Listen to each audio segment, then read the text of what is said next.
Ari, when you lose money on a trade, oh, and I'm just speaking from my perspective, that could have paid the car payment.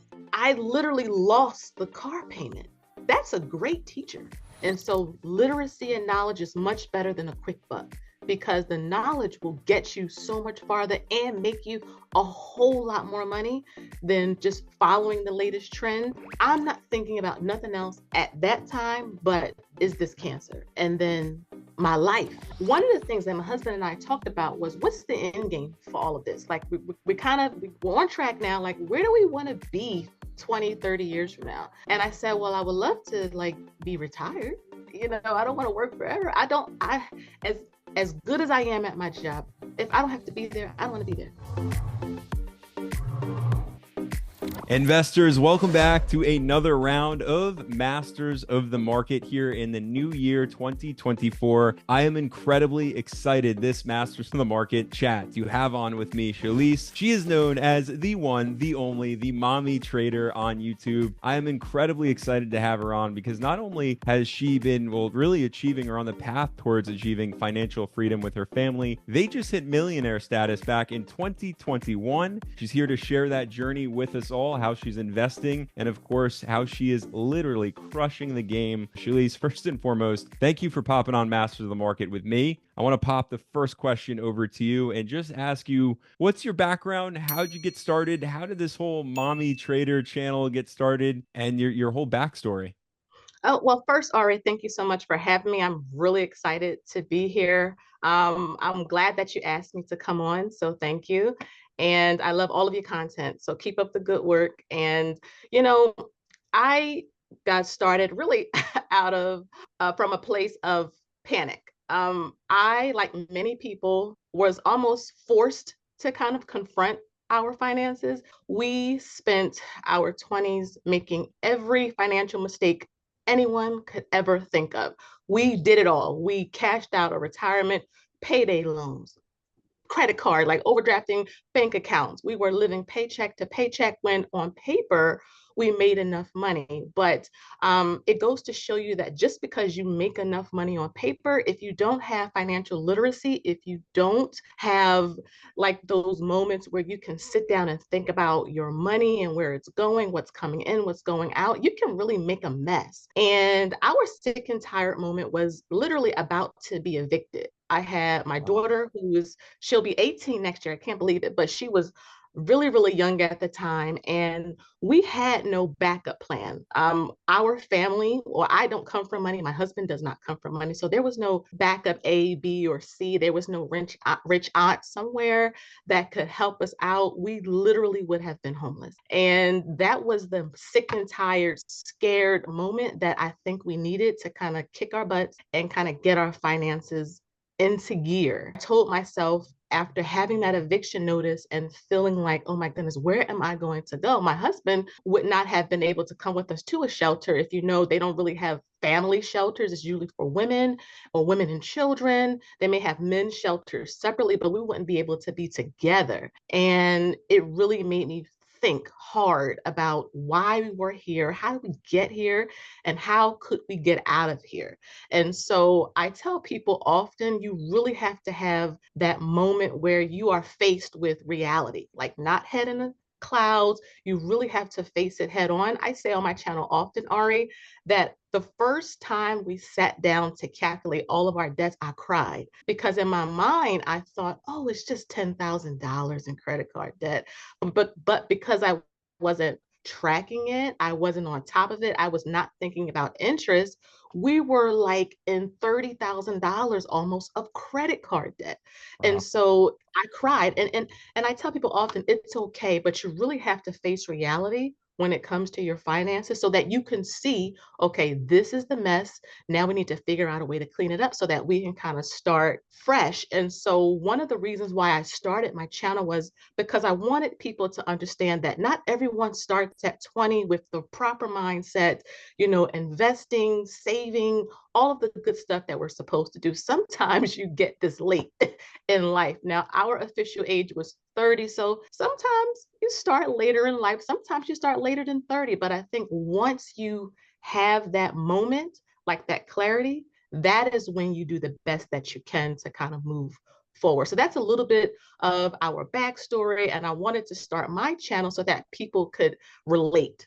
Like, you know what? Yeah, I don't come from money. And if you come from money, that's fine. But I know there was a lot of people who didn't, or felt like, how do I get out of this mess? How do I start investing if I don't have hundreds of dollars every month? Can I invest and pay off debt? So I wanted to share from that perspective. So that's really why I started my channel.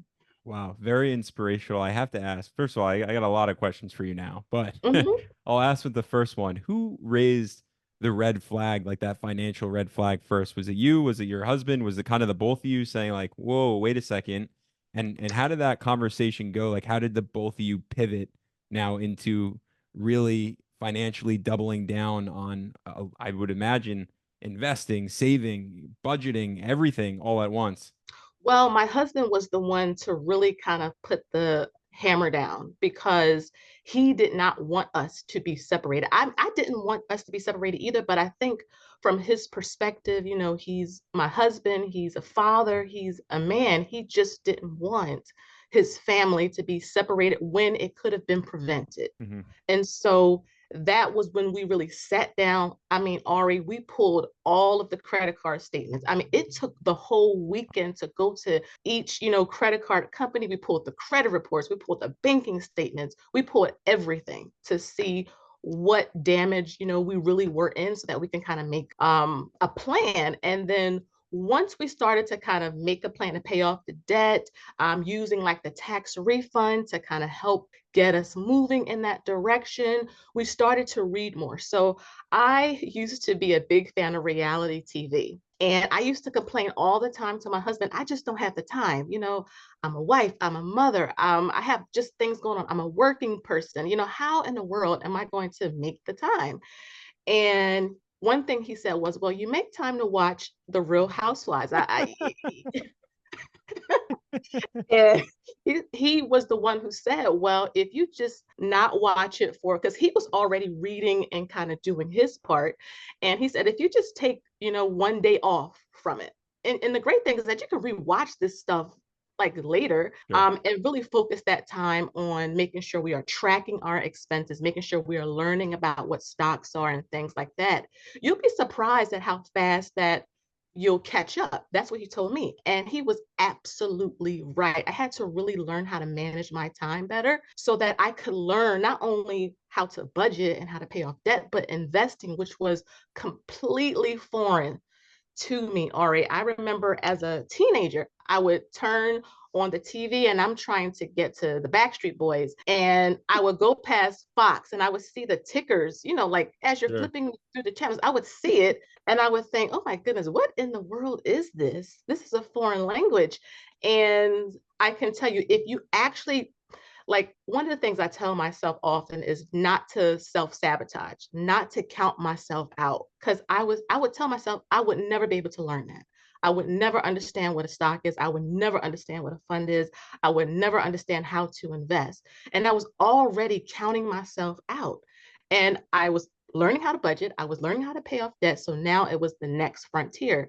And I'm telling you, Ari, taking that hour, I started out taking an hour off from the reality shows and just reading, watching, and listening to everything I could on investing, on stocks, on dividends, on growing portfolios, everything that I could think of. And it helped me to understand actually is not as hard as I thought it would be. Now, I mean, there's different parts where it's a little bit challenging, but learning how to invest or learning about the stock market isn't as challenging as I thought it was, but I would not have known that if I didn't make the time to actually read, watch, and listen to different resources and different people who was actually putting all this information out there for a beginner to help them to understand how to invest on their own. And from that point, it was like no turning back. I here's a fun fact. I do not watch reality shows anymore.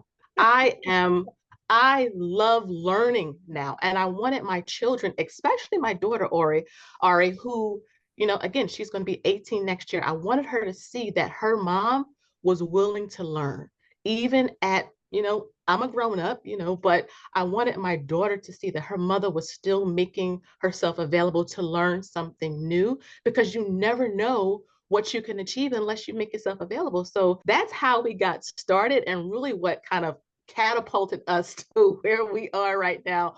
And I love investing. I love finance in general, but I love investing so much. I taught my daughter, and I have a special needs son who has autism. So he will not understand what the stock market is because he has a disability. Ari, he knows what VTI is. That's the only thing he knows. And and my husband has said that's okay, It's because the only thing he again, needs. and that is what his money is in, Wow. VTI. And so that is really how we got started and where we are, how we're here today. Wow, it's truly inspirational. And I mean, I think there's a lot of us, right? Like male YouTubers Mhm. out there, creators and financiers out there. And I think there's so much power just in your space, right? Being a creator, being a woman on YouTube, but moreover being a woman in finance. Very, Mhm. very powerful.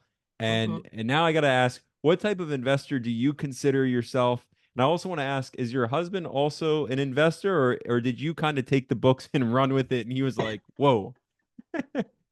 Well, I say that I'm like a multifaceted investor. I love a little bit of everything. Sure. Though I am like conservative for the most part, but I do like risk, calculated, educated risk. Sure. My husband is also an investor. I am, and I get this question often. So my husband and I have been married for 18 years. And one of the things we learned to do, Ari, is to respect each other's strengths. My husband is a visionary. He is the one who brought up Tesla to our portfolios. He's the one that said, we should invest in Tesla. We should really look into some of these other EV energy type of companies. Me, I'm more of a detail, Ori. I mean, if you see the channel, I like spreadsheet. I like the weeds. I like knowing all of the minute details. And so he's the visionary. He will bring up different position or funds, stocks, companies, and I will take that information. I will research it. I will run some numbers, and then we'll have meetings. We'll talk to each other about, okay, what did we find? Do we like this? Do we want to put a little bit of money in it? How long do we want to kind of give this a go? And it really is the secret to how we have been able to move forward the way that we have in the amount of time. Next year will be 10 years. I'll be 40 next year, and 30 years old starting, 10 years, Wow. this whole journey, learning how to not just invest, but find good career fields to increase our income so we could invest and pay off the debt and all these different things. And I'm telling you, Ari, learning how to respect your partner's strength, especially when you're in a relationship, that is the game changer. A lot of couples butt heads because they want to be the ones, like I wanted to be the visionary. Well, that's not my skill set, and that's okay. Sure. My skill set is the detail. And when you put those two things together, oh my goodness, like again, in 10 years, what we accomplished. So, that's just the type of not just investor I am, but how we talk and approach investing in finance as a whole. I love that you two bounce off each other with the ideas. Mm-hmm. I think we have a whole universe worth of stocks, and it's like, which Mm-hmm. ones do you pick? And I think you're absolutely right, right? You hit the nail right in the head in sharing like one needs to be a visionary, or on Mm-hmm. the converse, right? You're more Mm-hmm. what I see a lot of videos of yours, SCHD, dividend stocks. And so I can almost tell, and your passion just came out, by the way, this big smile when you're talking about them. So it shows. But now, so anyone who hasn't visited Shalice's channel, it is the Mommy Trader, and you have to Mm-hmm. go check it out right after this chat. But the name Mommy Trader. Now, a trader would signify, right, that maybe you're holding on to a position for a couple of weeks or maybe a month or such, right? Do Mm-hmm. you consider yourself then a longer term investor when you invest into a Tesla, or have you and your husband been day trading? How does that work? Well, my name, Mommy Trader, actually derived from a comment someone made to me years ago. They said, "You are one of the worst people that I know that uses their time." I said, "What do you mean?" He said, "You got to stop using your time wrong. You have to trade in the bad times and the bad financial habits for good ones." He said, "You need to be a trader." Now, I tell people often a trader can mean different things. I know in our world that can be day trading, but people can trade, and I say this on my channel, I trade in bad financial habits. I trade in all of the terrible things that we did with money for good ones, for good habits. And so that's where the mommy trader now, of course, trading kind of really jumped off in the last 3, 4 years. I think everybody is doing it now. Yeah, sure. But that's where my name and the mommy part was because I am one of my favorite things in the world, if not my number one favorite thing, is being a mother. And I wanted to really keep that inspiration connected to the trading part, which is I need the motivation to not go back. I mean, Sure. we can say often that, we'll never do anything again, but if you get caught in the wrong situation at the wrong moment, you can really go back to all of the bad habits that you have. So the mommy part is my motivation, my children. And like I mentioned, I have a special needs son. And he is not saying my other children aren't, but he, just the world that we live in. People with disabilities just aren't treated the same. Mhm. And so I wanted that motivation there to say, you know what, Shelise, you need to make sure you are doing everything that you can, you and your husband, so that when you are gone, there is money, there is an estate, there is a home set aside for your Wow. son. Because people may not understand, people may treat him, wrong. And that is the motivation. So the mommy trader is, as a mother, I'm trading in all of these terrible things that I did with money for positive ones because I have other people depending on me now. It's not just my husband and I, we have children, and we want to make sure that, we keep that at the forefront. So constantly posting videos, constantly checking in with the portfolio, making sure we make them transfers every single paycheck to the investment accounts because we have other people depending on us. So that's the motivation with Mommy Trader. In terms of day trading, I've tried. I get asked often, Ari, on the channel, you should do cover call options. You have over 100 shares.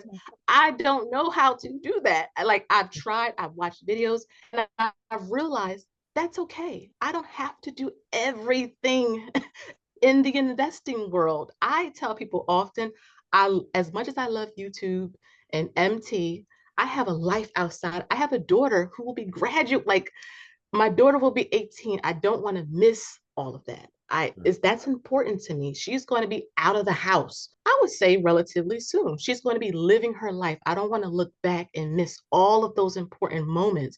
And so I love the way that we invest because I can kind of set it and forget it. If I don't want to be attached. When I tried to day trade one time, I was stuck on the phone at 4 o'clock in the morning trying to sell out of a position. I couldn't sleep. I said, never again, never again. Sure. It's not for me. It's for other people, and that's okay.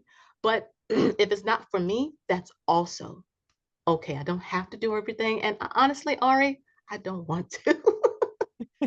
Don't want to. That's why I love dividends so much, is because there are times I'll forget about a dividend being paid. I'll just get the alert on my phone. I'm at the playground, or I'm picking my daughter up from work, and that's what I love. I can get paid, and like I don't even remember like Sure. it's just getting paid doing nothing or getting paid hanging out with my family. That is the type, like that's what I love. That's what I There is Yeah. certainly nothing like the dividend snowball and the surprises with each dividend paycheck coming in, and just you even mentioning, losing sleep. Like I got just shivers, right? It's I am right there with you as a dividend investor. Now you mentioned, I mean, a whole heck of a lot, but one thing that really stood out to me is that what mommy trading really is, right? The mommy trader, right? Is the motivation is being a mom. Very, Yes. very powerful. And again, like wow, very inspiring. Second part of that is being the trader. And what are you trading in and out of to make better decisions to Yes. ultimately go back to one, right? To Hmm. being the mom that's present in your kids' lives and being there and missing or not missing all of those moments. Hmm. So I want to go into this now. What should we all, as the average Joe investors out here, what should we be trading in first before we get invested into the stock market? What are some things that we should be trading in to get Hmm. something better back? I think one of the things people should really, one of the places that people should start, that I started at, is forgiveness. I talk to so many people who will start and then start and then stop. And once we kind of pull back the layers, we'll really get to the place of, well, something happened years ago. Something happened in the childhood, or they overdrafted something. And we carry guilt with us. Guilt doesn't just apply to finances or investing. It can cover a whole entire myriad of topics. And one of the things that I try to tell people often is you have to forgive yourself. Can you go back in the past? No. There have been times where I would sit and think on, oh my goodness, if I could have just left that money in the 401k, or if I would have just left, but I can't go back in the past. And oftentimes we'll waste the present and sometimes the future dwelling or living in the past. So regarding making a first investment or trying to build wealth, you really have to let go of guilt.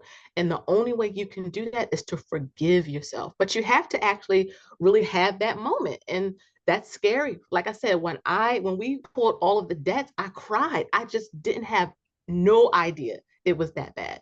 But if you actually confront it, you can heal. You can start to heal from it. And that can be your motivation, your fire to say, you know what, I want to learn something. I want to learn a better way. Or again, trading in the bad habits for good ones. I think oftentimes we don't believe we can relearn something. Like a lot of us start off like I did. Well, I can't speak for everyone else, but again, starting off in adulthood just with terrible financial habits. And we don't give ourselves a chance to relearn things. Like again, when I told you I did that day trade years ago, I was ready to just stop because I thought I thought I can do investing. Like this is hard. I'm losing my money. I thought I was supposed to make money. And I realized I was approaching it the wrong way. And I realized, okay, I have to go back to the drawing board and relearn what investing is. It is what I was doing was not investing. Okay. The And I had classic to gambling. forgive myself. Yeah. I had to forgive myself for the mistake. I had to apologize to my husband because I forced him to let me do this. I saw other people doing it. I said, oh, I'm going to do this. And I forced him, I was like, I'm going to get mad at you if you don't let me, day trade this. And he was like, okay, okay. And when I lost the money, I had to apologize to him for that. Again, we're talking about relationships and money, this little piece, but relearn. And so just going back to your point about where to start, learn, like take the time. Don't just jump in after watching one thing. Like really learn about what it is you're doing, the differences between investing and gambling. Find where you fit in your temperament. Learn that this is long term. I thought long term was like 6 months. No, long term is 7 years, 10 years in the future. It is not right now. So relearning a lot of things is something that many people must do before not only they start investing, Ari, but become successful at it. And you got to keep everything that you learn kind of consistent. I do the same thing on my channel. You do the same thing on your channel. It's boring a little bit because sometimes it's like, oh my goodness, I want something. But sometimes the simplicity is best. Just learn the good habits and just do them over and over and over again. And so that's really where it started for us. But I wanted to be honest with you, like I tried to day trade and it just didn't work. And I had to relearn that. And so a lot of your viewers or just anyone who may be watching or come in contact with this, it's okay to like relearn. I teach it to my children often. And so as adults, it's okay if we need to kind of go back to the drawing board and kind of refigure out things again. So yeah. Sure. Do you think that it's necessary for all of us to go kind of get this degree from the University of Hard Knocks? Like first, like you said, you had to day trade, right? And I feel like earlier on in my investing career, I had to make certain investments to lose money and be like, oh, wait a second, that wasn't smart. What did I do wrong? But I think sometimes the University of Hard Knocks as the starting point is actually Yeah. more beneficial than the books. I'd love to catch your opinion on that. Yeah, I think experience is a great teacher. When you can see it in real time. I mean, when you lose money on a trade, oh, and I'm just speaking from my perspective, that could have paid the car payment. I literally lost the car payment. That's a great teacher. Sure. I said, no, I don't want to do that. No, no, no, no, no, because we work hard for our money. and I say I on my channel, but I'm saying we, like my husband, we work hard. We deal with people you may not want to deal with all the time. You are stressed out. You're meeting deadlines that are unrealistic. And then, like, you have children on top of that. So I started to think, I don't want to waste any of this money that we work so hard for. And having those moments, those experiences as teachers to say, don't do this again. Like, I'll give you a great example before I stop. When I was pregnant with my daughter, I bought all of the pregnancy books out there, all of them. I wanted to know, what should I expect if I go into labor. But let me tell you something, Ari. I had a couple of the women in my family come to me and say, put the book down. Let me tell you what you need to be expecting. That moment right there is where experience trumps anything that I could have read, watched, because they went through it. They were able to tell me, okay, if your water break, this is what you need to do, or maybe you should try eating this, or maybe you should try laying this way because it helped me. If you find yourself, going into labor by yourself, this is what you should do because I did it. That experience helped me. And so, though I do love learning and educating myself and all of the good stuff, experience is also a very important teacher because it'll teach you what not to do, what to do, ways you can kind of approach a certain thing. And so, definitely having those hard knock experiences and also telling my daughter about it. My daughter is at an age where she can understand. She's going to be 18. She knows what's going on. Even if I don't say anything, kids watch, Sure. kids can feel vibes. And to tell her, you know what, listen, when mommy was your age, all the money that I got, I spent it. I never saved anything. I never thought about the future. And it's helping her to not make the same mistakes I did because I'm sharing the experience. And so, yes, experience is a very important part of all this. And now here we are, about a decade you shared to millionaire status, which, first of all, congratulations. That is a Thank you. huge, huge milestone, let alone not only from where you came from, right? From no financial background to then Mm-hmm, actually amassing the million mm-hmm, plus. So, okay, someone's ready to get started with investing. mm-hmm. Where exactly should that beginner investor, or even someone who's more experienced, but perhaps I don't know, maybe their day trading isn't going as well and they want to go in a different direction, where should they start to build the portfolio? If you could talk, actually, I'll ask you if you could ballpark the value of your portfolio right now, and then kind of break down where you started off. Like, was it individual stocks? Was it ETFs? Where did you and your husband go first? So the value of all of our taxable accounts, and I call those our investment accounts, is about $170,000. Sure. And I actually share those accounts on the channel once a month. I do portfolio updates. Then we also have our retirement accounts, and those accounts are about 600-ish thousand dollars. So our investments, just like stocks, things like that. And we have like 2 rental properties. We have a little bit of crypto, but that's on a wallet. What else do we have? Like cash and all of that. It's about 1 million. But Okay. when we do our net worth with our main home, we have 2 other rentals. We own our cars. We don't have any debt. That really helps. And that's why we're at the 1.4. But in terms of where to start, I always tell people, because this is what I learned when I started, the Sure. things that you use, like have an Apple devices, for example, the watch, the phone, the things that go in your ear. My daughter has it, the computer. And again, a lot of people don't realize that they kind of know like about investing. They may not realize it because like if you are a die-hard Apple person, you just will not use Android. You will not, and you have your reasons why. That's a great place to start. Again, if you don't know anything about it, just start with what you use. That's a great point. Another one is Amazon. I love Amazon so much. All of my children outside of my special needs son have it in their portfolios too, because it's really interesting, Ari. My children know more about Amazon.com than like Tesla and Google because, again, their generation is digital. They can go on the Sure. phone with the app, add stuff to their cart, check out. I don't like that about it because the kids don't get it, but um, everyone uses Amazon. And I tell people and I do this exercise on my channel. I'll say, All right, count how many packages you had shipped to your house from Amazon this past month. And I'll get all kinds of comments sometimes like, oh, I've had 12 packages. Oh, I had 20 packages. Oh, I had 2 packages.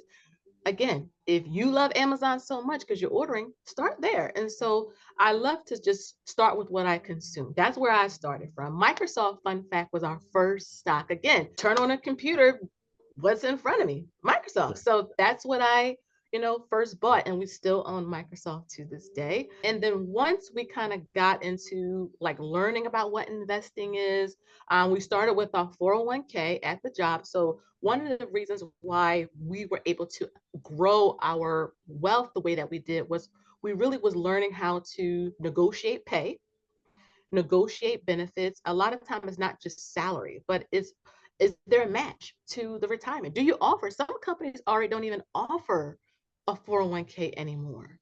So finding out if there's one available, and then if there's a match, and then just exploring the Roths and really putting all of the money that we were earning to work for us. I didn't need another pocketbook, Ari. As much as I love them, I didn't need another pair of shoes either. So I put the money into places where it could maybe buy me a pair of shoes passively. Like the dividend one day will buy me a pair of shoes. Like that, that type of thinking. And so we started to get into funds. And though I love individual stocks because I want to be a direct owner in some companies. I don't want to own it through a fund. Apple is one of those companies. As we have it through a fund, but I want to be Apple is one of those direct ownership. Tesla is another one. Amazon, Google, Microsoft, those are all companies we want direct ownership. Realty Income, which is my favorite monthly dividend stock, direct ownership. But most of our portfolio is in funds. I mean, and here's the thing, Ari. The one reason why I tell people to do their research is because I often get, well, why do you love SCHD so much? It's just a stock. It's a fund. It's not a stock. It's a fund. So though I love it and we have a lot of money in it, it's still safer than an individual stock because it's a fund. So most of our portfolio is in some type of funds, though I do have, I would say about maybe 15% of our portfolio is in realty income or just different like individual stocks that we love, and we just build from there. And another thing that I tell people, Ari, is to just start slow. I do something on my channel called Build Your Share Sizes. And I'll tell people often, just start with one share. It's daunting to get 100 shares of, let's say, SCHD. That's thousands of dollars. So I tell people, just have a goal of 5. You're going to work up to 5 shares. That's it. And one thing that they realize is that is motivating because you have those small wins along the way. And if you're just consistent, your portfolio and your share size is going to grow in time. And so, I just when you're learning to invest, be consistent, give yourself some time, research so that you can understand. You don't have to know every single thing. I say that to people often. You don't have to know every minute detail, but just some basic things about what you're investing in, and just be, consistent over the long term. And when I tell people a year, give yourself a year.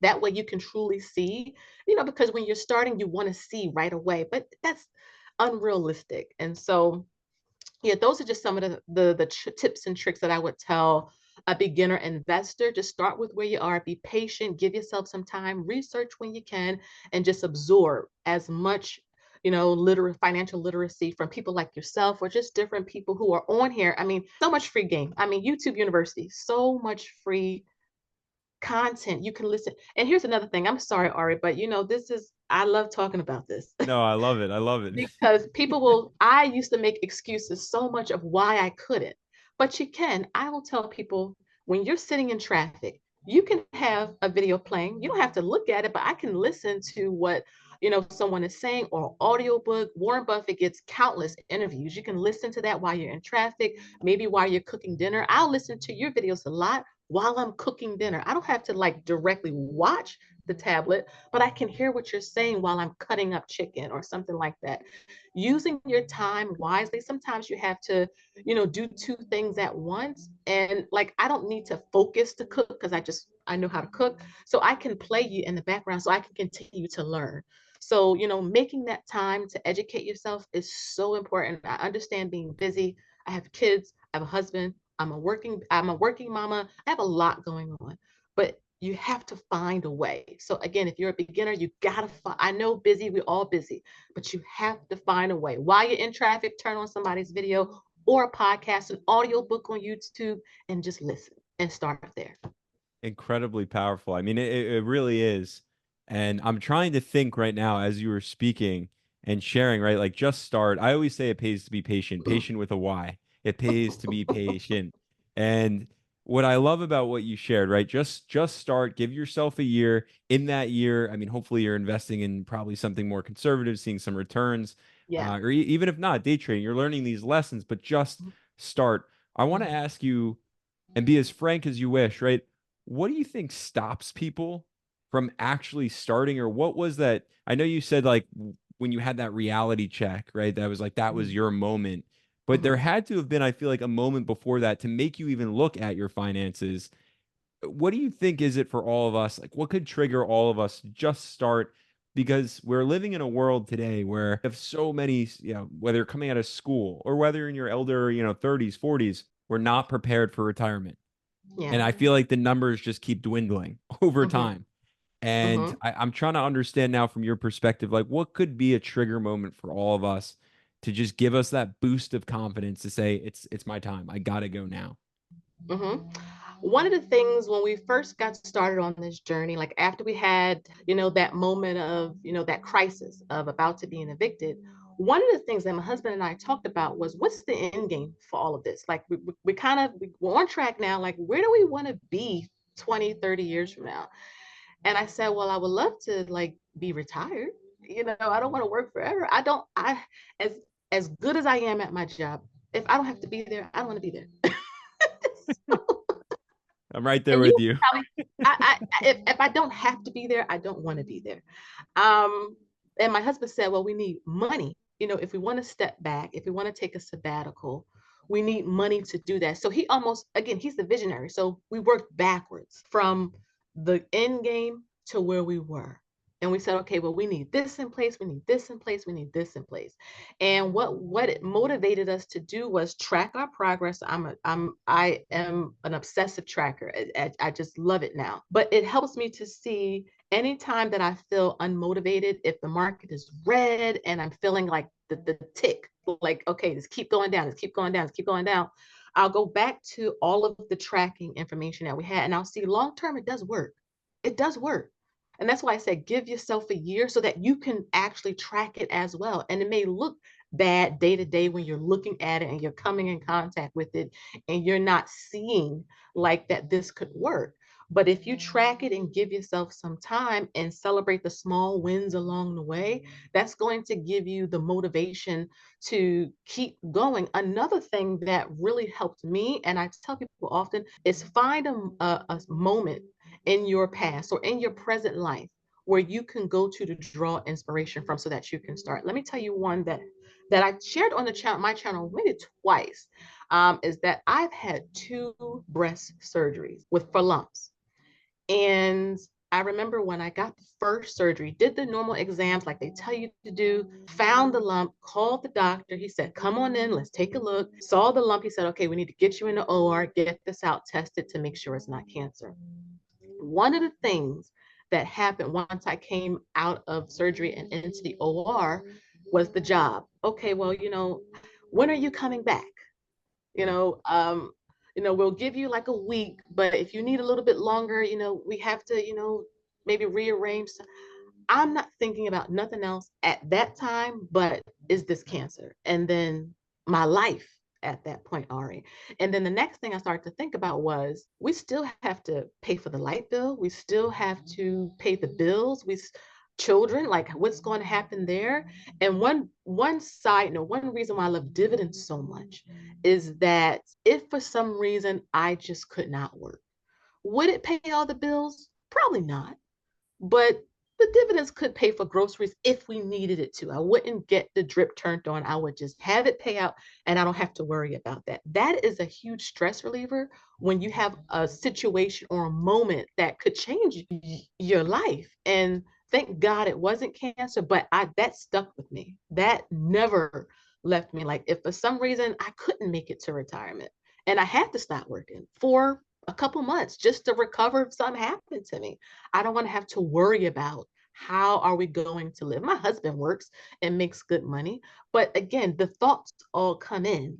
And so what I Sure. try to tell people is imagine if life happens, right? We can have all the plans, we'll say we'll do this, we'll start later, but what if life happens?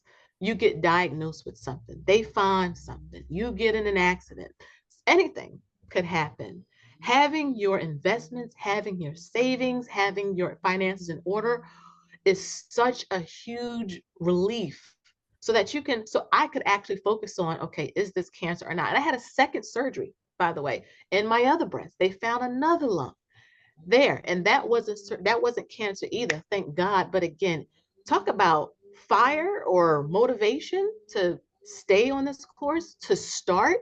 That was it for us. And I tell people often, find a moment in your life where you thought to yourself, I wish I had money to just do this, or I wish I didn't have to ask so and so for this, or I wish I didn't have to, compromise who I am to pay the bill. Let that be that little motivation inside you to get started. And I tell people often, Ari, is that you will be surprised if you give yourself a year. A year is a long time when you first start. We're in December. It was Flew just by.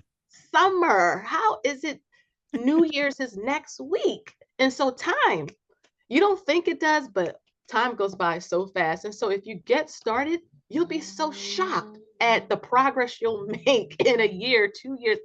You'll be 40 one day if you live long enough, and you'll be surprised, like I am, like, wow, how did I get to 40? But Sure. time moves and your money can move with it. And so that's what I would tell people. I'm sorry, I'm long-winded, but I love I'm that. I hope there's a book coming out soon. I feel like you got chapters in you. You got everything in between. Life stories, finances, like yes, almost like a breast cancer. I mean, it's very, yes. very powerful. The thing Mm-hmm, that just stands out to me is you never stopped for a moment to say, I think mm-hmm, here I'm done. Aside from mm-hmm. with the trading, but that was Yes. a good pause to readjust and set sails. Now, I Mm-hmm, wanna when you built the portfolio, so you got mm-hmm, into investing and it was Microsoft and then a couple other individual stocks, it sounds, then some mm-hmm. ETFs. How many stocks should be in a portfolio for a beginner investor or again, someone more experienced? What's like the ballpark that we should aim for? And is there such thing as too many positions? Well, I think if you're a brand spanking new and you're just getting started, if you want the motivation to continue, because again, many people will start and then stop. Just start with something that you like to use. Again, Apple. If you know you love Apple, you know you're going to buy every product that comes out, start with Apple. And then while you're continuing to research and learn, you're making the time, you're making yourself available. You can start to spread out a little bit. And I always tell people, when you're first starting, just keep it at five or less. You don't need a whole lot, just five or less. It could be 3 funds and 2 stocks. And while you're learning about what VTI is and what VOO is and all of the good funds, you can focus on, you can spread out a little bit. But I tell people often, Ari, is that when you're brand spanking new, because I did this with my daughter, keep it at five or less. Choose 2 individual stocks because she likes the individual stocks because again, she knows about Roblox and Disney and Target and all of that, but that's more riskier.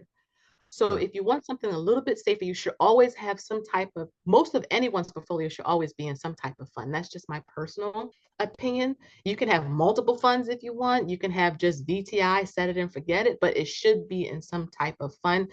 It manages your risk, a bit better. So you don't have to be so worried all the time about what your, account or portfolio is doing. And then one of the things that I try to tell people is that while you are focused on your 5 positions or 3 positions, or if you just want to focus on one, that's fine. While you're focused on learning more, just continue to build your share size up. Don't stop. Even when the market is red, don't stop. That's hard because one of the things I had to really, and I still struggle with a little bit from time to time, but overall, I'm pretty solid with it, is continuing to invest when the markets are red because it's different if it's red one day or 2 days. But earlier this year, I mean, it was Yep. just always, and that will stop a beginner They'll start, even if they like Apple or whatever, if they constantly look at their portfolio and they just see it going down, down, down, down, down, they'll stop. Psychology, right? Sure. And so one of the things that I did was I try to zoom out. If I see something red, I'll look at the past 5 years and it'll give me the motivation to say, you know what is Warren Buffett doing right now? He's probably buying something, a whole lot of something, and he's not concerned or scared about what the market is doing. Now, I have $100. He's investing with hundreds of millions of dollars. Sure. I'm in good company. I'm You okay, can handle right? it. And so, just keep it slow and start small. I talked to someone and they told me I could share it on my channel just to help other people not make this mistake. They had like 50 individual stocks. Now that is okay, but they are a beginner. And when I was going through asking them, like, why'd you buy this? Or why did you buy that? They couldn't tell me. They saw someone else do it. So this is why I'm always saying start slow. And while you're educating yourself, just focus on building up the shares that you have, and then you can expand later. But literacy and knowledge is so important in this investing world, because looking at the wrong thing, looking at the wrong people, following the wrong trends can cause you to lose. I mean, she was in AMC, she was in GameStop. I mean, she had no idea what this stuff was. Again, it's not wrong if you know what you're doing, but she couldn't even tell me what an ETF was, like Sure. what it stood for. And so literacy and knowledge is much better than a quick buck, because the knowledge will get you so much farther and make you a whole lot more money than just following the latest trend and making a quick dollar. So that's where I would tell people in terms of like start, where to start and how to start, and continuing your journey so that in 5 years you can look back and see, oh my goodness, my positions are up, and things like that. So Sure. yeah. Sure. Now it sounds you have a real estate portfolio as well, the two rental properties, which of course helped amass this, million Yes. plus. Yes. And I want to ask you this question straight out. Hmm.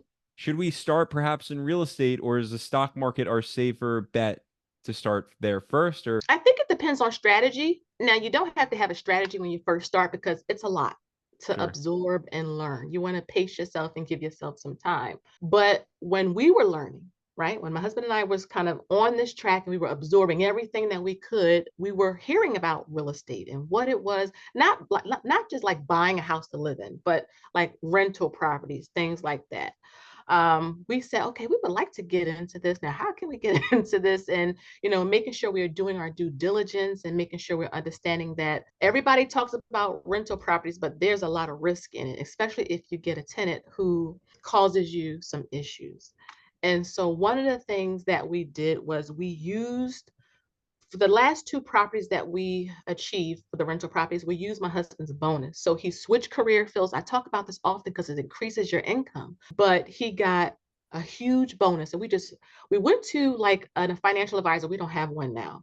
And they say, you should really, instead of wasting all this money that you were fortunate to get, why don't you put it in an asset? And my husband was like, okay, well, why don't we put a down payment down on a house, and not a big house. I mean, both of our rentals are just townhomes.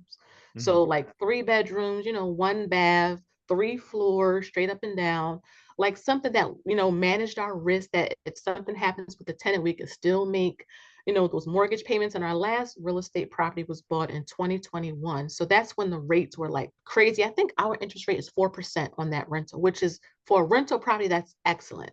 And what we realized is that for us and our strategy, real estate or rentals provides a constant stream of income. It's just another one outside of the stock market. And I tell people often is that if you don't have the money to get into real estate, you can do it through other ways like REITs. I love REITs because it's a great way to help you to understand what real estate is. You can get your feet wet with it before you actually go out and buy a physical property. But I love real estate. To me, it's one of those assets where if you do it right, Ari, it will not just outlive you, but it can be in your family for generations. There's still buildings out there with Rockefeller on them. And that man has been gone for over 100 years. Sure. So when you do it right, it can really be a benefit. But again, there's a lot of risk. So go into it educating yourself. Like I said, we talk to someone else, because getting a perspective of someone who's already doing it, they can really give you the good and the bad so that you can really make a wise decision before. It's easier. I tell people often, Ari, it's easier to sell a stock than it is a house. Sure. It's much easier. So both, we love both. I'm a fan of why choose. If I like French fries and pizza, why not have both in moderation? Why not have both? And so I love both. My tenants are great. One of our tenants is a police officer, and one of the things he tells us is, please don't sell your house, because there's a lot of corporate landlords. Mom and pop landlords are diminishing as the years go on, Yep. and now there's a lot of corporate landlords. Corporate landlords, they aren't as empathetic. They aren't as sympathetic to people's state in life. Whereas us, a mom and pop, we're able to, you can talk to us. You can show us, hey, this is what's going on. I need some extra time. Are you able to work with us? Yes. So that is what I love so much about real estate. But again, both helped us grow our net worth, Ari. I mean, the real estate market has been insane the last 3 years. I mean, even now, people thought, oh, well, the market is going to crash. I honestly don't believe that. Settle, maybe, but I know people who are still looking to buy a house. Like, they have the money. A lot of people forget, we were locked in for 2 years, 2.5 years. I know my husband and I, we were saving like crazy. We didn't have to, I mean, like, we weren't going anywhere, working from home. The kids were home. We were home. So we just saved the money. So people have money saved and they're just ready. So, I love real estate. I love it. I love all the different types, like REITs. I just put a video out yesterday, Ari. Realty income, right? Uh, yes, yes. I caught And that one. yes, and we're looking to get into commercial. We want to buy a laundromat. So we're in Wow. the early stages of it. But I love real estate. When done right, I love it. So yeah, that's our experience with it. Sure, sure. You mentioned speaking with at one point a financial advisor and Yes. now no longer. So should we first perhaps get in touch with a financial advisor? Are they necessary? Could we extrapolate that information perhaps from like YouTube or I don't know, getting a mentor? Like, should we go the financial advisor route? I think it depends on your situation. Like, for example, some people will get an inheritance.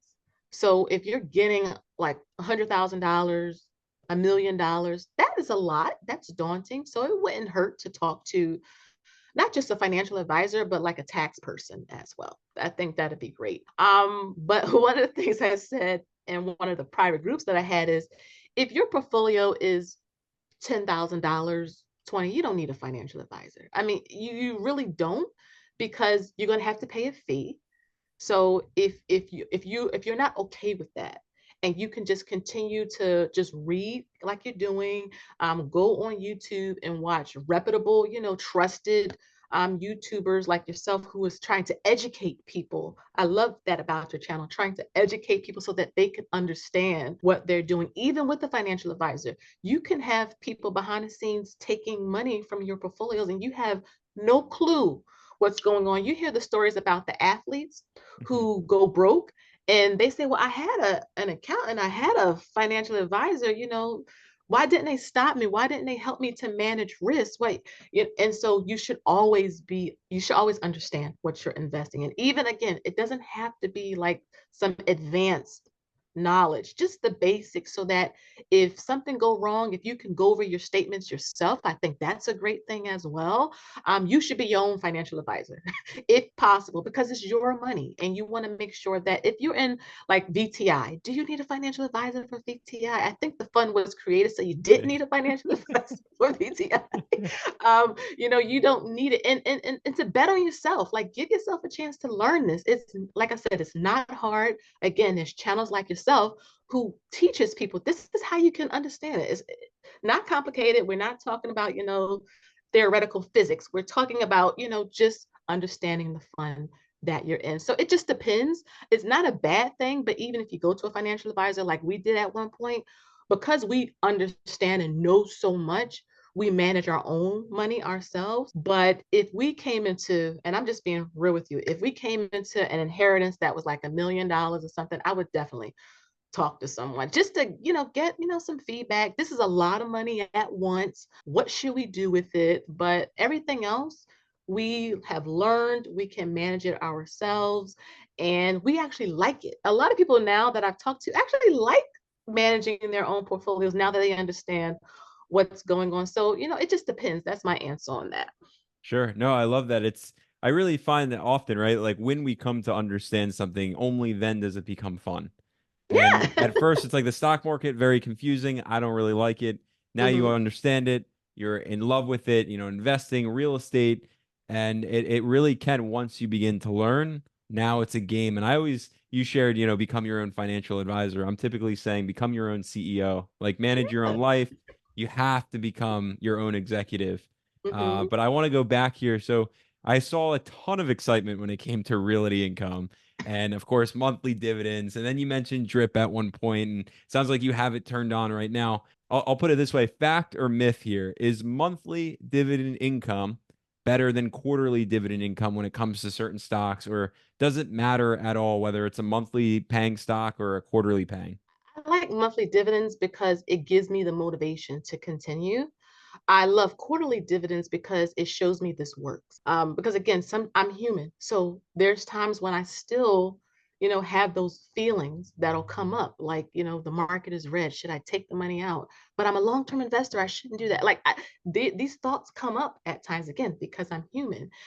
And one of the reasons why I make the videos and show the accounts is because everybody, including you, are my accountability partners. You guys help me to just stay the course. And when it comes to the monthly dividends, I love them because I like getting paid every month doing nothing. But the quarterly dividends, because it's VTI and all of the long terms, like the long term funds that we really love for like retirement and all that, they pay out as well, and they pay out usually bigger because they're quarterly. But I think collectively together, just dividend investing as a whole is my favorite type of investing, if that makes sense, because something Warren Buffett said about if you don't find a way to make money, you're going to work until you die. I'm just paraphrasing. And that stuck with me because, again, going back to the breast cancer scare, if I had to stop working just for whatever reason for a little while, or if I wanted to take a sabbatical, maybe the job is just getting too much at this point. My mental health is kind of, taking a hit, having that dividend income, even if it's quarterly, I can still budget that money out and say, okay, well, I got this dividend from VTI. I'm going to budget it out for 3 months. I'm not going to turn the drip on. I'm going to cash it out and live on it. Maybe it can pay for my gas for a little while I take this sabbatical. That is the motivation behind monthly dividends, quarterly dividends, yearly dividends. So I tell people often, a lot of the 401k plans or employer plans pay a dividend usually at the end of the year. So you can actually get dividends in your retirement accounts. It just doesn't have to be realty income or any of the fund dividend stocks and funds that we talk about, but in your retirement, in your HSA, your Roth, your children will get dividends too. So it's a great motivator for me because again, I go back to that moment in my mind about the breast cancer scare. And if I Sure. had to stop working, I had the dividend income. Will it pay, like I said, will it pay for everything? No. But man, not having to worry about groceries, that's a weight. I'm a parent. It's hard to talk about it unless you've been through it. Like I don't want to have Sure. to worry about money if I have a health scare. I want to have different sources, and dividend income is one of my favorite sources. Will I have to pay taxes? Of course, but I mean, most incomes you will have to pay taxes on. So why not get paid taxes doing nothing, Sure. right? Now, how So, much right now per month are you bringing in ballpark?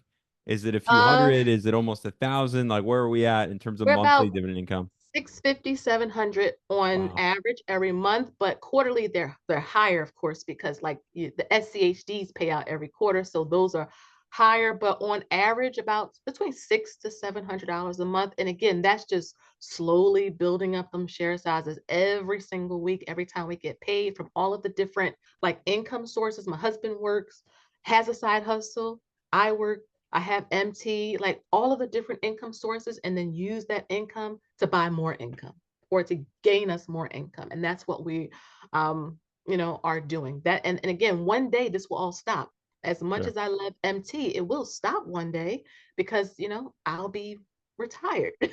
Sure. And I'll leave the videos up so that people can see the journey. They can see, like, give yourself some time, find your strategy, stick to it, and it does work long term. It really does work. I love dividend investing. I love realty income, which has been struggling. I mean, it's been on the struggle bus all year, but it's slowly coming back now that interest rates are scheduled to drop. But again, that's long term. I had to talk Sure. to myself, Ari, back in June and July. Every time realty income just always down. It was all, but sometimes you have to talk to yourself. Sometimes you have to look at your tracking. Sometimes you have to look at your spreadsheets and zoom out and say, you know what? Realty income has been around since before I was born. It's okay. Just give it some time. Interest rates will come back down, and the stock will go back, which literally it's doing that It's on its way. right now. So I'm a huge fan of saying macros matter, and this is a perfect segue to ask you this question because you sure. already, alluded to it. You said interest rates are going back up, so I know you already have, your mind in the macros. Do Hmm. you use a lot of macroeconomics? I'd love to Hmm. just know if, you use macros, how often you use macro insights, and how you're applying it to your portfolio. I use it every now and then. What I try to do is look at what's going on across the economy, which is another, I get these questions often on my channel because people, again, don't understand it. It's a lot. So I try to tell people just simply follow whatever Jerome Powell is saying. Like, pay attention to him. A lot of people don't know who he is. I challenged my subscribers. I said, listen, you guys know who Beyonce is and Taylor Swift is. This man has more impact over your day-to-day life than you think. And so I tell people you don't have to jump in knowing all of these different terminologies, but he's kind of, well, not straightforward, but he'll tell you if you listen, like, like the last meeting, Sure. they're thinking of bringing interest rates down. So I'll tell people, are you interested in buying a house? I know people who've been waiting. Well, he's talking about bringing the interest rates down. So maybe you need to start getting your credit in order. Maybe you need to start like forecasting, like you just maybe Sure. you need to start saving more because you want to be ready when that happens so that you're not just kind of getting caught up. So in terms of macro, I use it every now and then, like with realty income, just trying to stay focused long term. Yeah, sometimes it sucks. Like for a year, I mean, realty income has been struggling for, I would say, a good while now, but long term, I mean, it bounces back. And I love that realty income has maintained its dividend. It didn't cut it. It didn't like go off and run away. They stayed there, and I respected that. I love the management of the company, by the way, but just really focusing long term. When it gets tight, when the red is still redding and you go back and everything else is up, realty income is still the only one crashing down. That's how it was this year, Art. That's Sure. what it felt like to me. Everything else will be up. Realty income was in the 40s. I was like, oh goodness gracious. But I was waiting for that magical moment where Jerome Powell said, like he said, we're looking to bring them down, and look at it now. I mean, and I tell people often is that when you see things red and you believe in it long term, view it as a sale. Now, we just had Black Friday here, and everybody was out ordering different things. You love a sale, right? So why not these assets, these multi-million dollar, billion dollar sometimes companies, trillion in Apple's case, if it goes on sale, pick up some of these assets at a discount instead of running away. So, I'd like to look long term and just kind of stay focused on the journey when it comes to macros. And so that's just my little Sure. piece of that. No, Yeah. very insightful. I have one last question for you here, and I'm Sure. incredibly excited to ask you. It is arguably my favorite question to ask all the masters of the market who join me here because I have the ability to give each and every one of you a virtual fake $10,000 to invest in any one stock.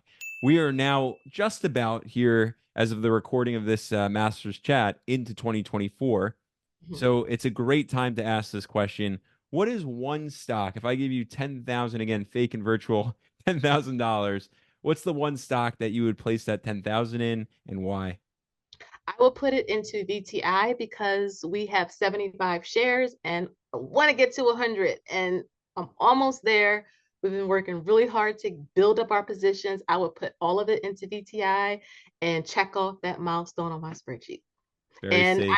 VTI is the safest one. And again, I think I have a love affair with VTI because my son knows it. Sure. And again, it's the mommy part. Like he doesn't know a lot about investing, but he knows about VTI. And so that to me is like there's a connection there. So I would put the money into VTI and get us 100 shares. I'd say arguably one of the safest funds. It was actually my first fund as well, Mhm, VTI, Vanguard Total Stock Market Index Fund. mhm. Powerhouse investors, I want to share with you that again, we have the one, the only mommy trader on with us right here. And you got to go check out Shalice's channel just after this chat. There are a lot of insights, not only just about stocks, real estate, finances, personal finance, everything that you could possibly be looking for if you're looking to get your head on straight with investing and finance. Now, I want to say especially thank you, Shelise, to you for joining me on this Masters chat. I've certainly learned a lot. I've actually been very motivated in this past hour. You have a lot of passion, a lot of excitement that really just lit a fire underneath me. So thank you for joining me. And of course, to all the investors out there, until the next one, we will see you all there.